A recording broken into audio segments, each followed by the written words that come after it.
Hey everybody, JCB here at the Awesomist, and you're watching the Awesomist Travel Vlog.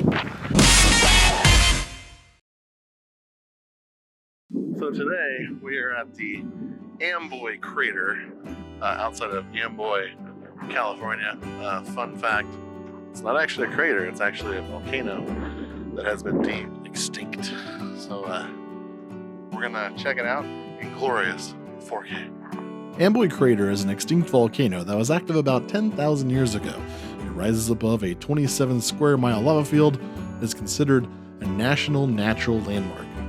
If after watching this video you're inspired to take the trip yourself, the Amboy Crater is located within the Mojave Trails National Monument just outside of Amboy, California, right off historic Route 66 between Barstow and Needles.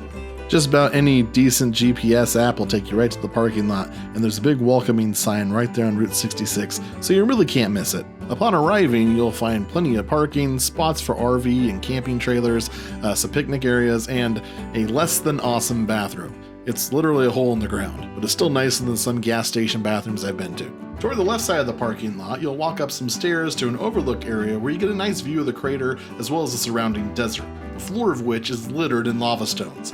The overlook itself is one of the few shaded areas in the entire park. This hike is rated moderate by alltrails.com, but is in no way an easy stroll. Make sure you wear a hat and bring sunscreen, unlike me. I also recommend bringing 2 12-ounce water bottles for each member of your party just to be safe. Also, make sure you bring snacks because there are no food or drink places for miles around. I also cannot overstate the importance of wearing good hiking shoes or boots, and if you have one, bring a decent walking stick as you'll be walking across lots of very loose and very sharp lava stone. Some quick fun facts: the Amboy Crater was one of the settings for the 1959 film Journey to the Center of the Earth, and the surrounding desert area over by Route 66 was actually used for the album cover artwork for Rush's Snakes and Arrows Live. And back in 2006, NASA tested Mars rover prototypes at this crater due to its similarity to parts of the red planet's surface. That's not to say that it's completely unforgiving. Most of the trail is pretty flat and easy. The ground gets really sandy in places, making it a little hard to walk in those spots, but it can be tackled by just about anyone. Most of the trail is really wide, but it does get kind of narrow the closer you get to the crater. There are of course plenty of trail markers and signs leading the way, including one really ominous sign that seemed a little over the top, although we did go in March and not the middle of the sweltering summer. And right about the halfway point you'll find one of these partially shaded benches where you can take a quick break, and there's one more just before the foot of the crater. The surrounding desert is beautiful in spring with lots of wildflowers in full bloom, contrasting with the black lava rock that litters the ground everywhere around you. Other than a few lizards, we didn't really see much wildlife at all. Certainly no snakes or coyotes. Even the bugs were at a minimum when we went, so spring is definitely the time to go, especially if you go now during this massive super bloom. The trail leads you around to the blown out side of the volcano's cone, where you have to climb a rocky and very narrow path up to the mouth of the crater. This is the hardest part for first-timers. On its own, this climb wouldn't be difficult at all, but after the long walk through the desert, this short climb actually winded me a little. So, we are now in the actual middle part of the volcano. I forget what it's called. We're in that thing. Behind me is where everything blew out when the volcano erupted. And we're going to be walking up to the ledge now. Once you're inside the caldera, you'll see multiple paths leading up to the crest of the crater, as well as many rock piles and circles of rocks created by visitors. For the easiest trek up to the top of the crest, I recommend making an immediate left and going up that path the moment you enter the mouth of the crater.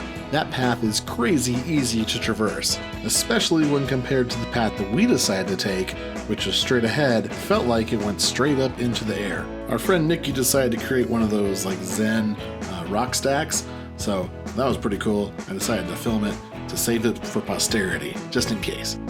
I gotta say, when you're inside the caldera just looking around, it starts to feel like a different planet almost. I mean, you could film a pretty cool independent sci-fi film in here.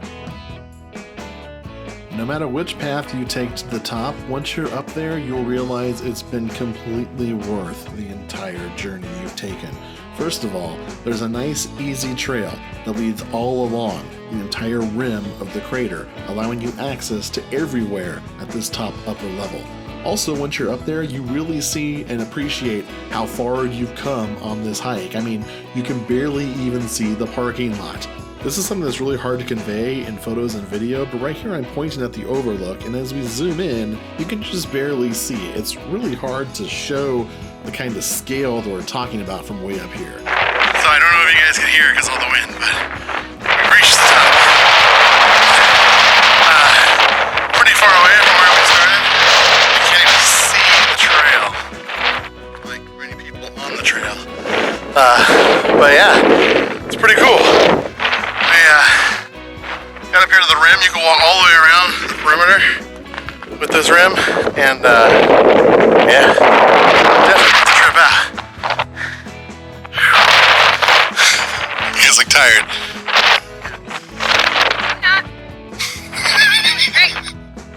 There's a train way out there. I don't know if you can see if I zoom in. The trail that goes along the rim of the entire volcano is a little narrow in some places, and there's a couple spots where the sharp lava rocks are really loose, but other than that, it's actually a nice, easy stroll. And you can actually go from one end of this volcano all the way around to the other side without too much effort. I mean, this is easier than coming up to the top of the rim in the first place. So I mean, once you're up here, you might as well walk all the way around. From this view, you can really get a sense of just how tall this volcano is. So if you're afraid of heights, maybe don't do this. I mean, look at this. It's almost like something out of a movie. You feel like you could parachute down there. My wife and friends are all the way over there.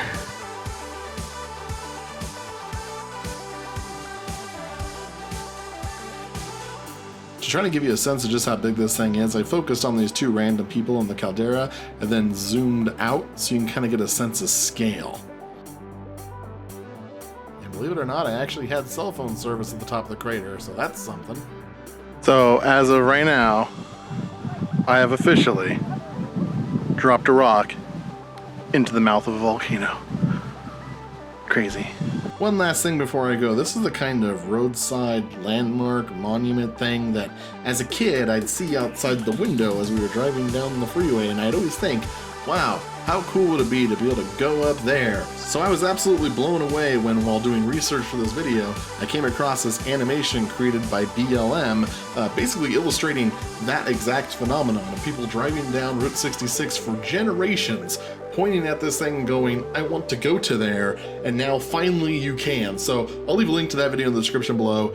It's pretty cool, and I definitely recommend checking out the Amboy crater if you're into hiking and the heat and the desert and all kinds of cool stuff like that. So that's the Amboy crater or volcano. If you enjoyed this video, be sure to like, comment, and subscribe so I release new videos every week. And until next time, keep being awesome.